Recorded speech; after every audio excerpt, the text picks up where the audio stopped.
কোন সাহাবী দাঁড়ায় না, এক সাহাবী দাঁড়িয়ে বলল, নবী, যুদ্ধের ময়দানে চাবুক চালানোর সময়, লাঠি চালানোর সময় এক কাফেরকে মারতে যেয়ে আপনার লাঠির বাড়ি আমার পিঠের মধ্যে পড়েছে।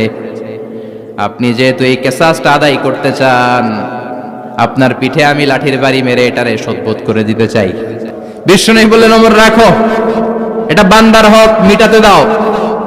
বিশ্বনবী বললেন, আসো, তুমি এসে আমার পিঠে লাঠি দিয়ে চাবুক দিয়ে বাড়ি মারো। সাহাবী বলে, ও নবী, তখন দুর্ভিক্ষের সময়ের যুদ্ধ ছিল, আমাদের গায়ে জামা ছিল না। যখন আপনি আমার চাবুকটা পিঠের মধ্যে মেরেছেন, আমার পিঠে তখন জামা ছিল না।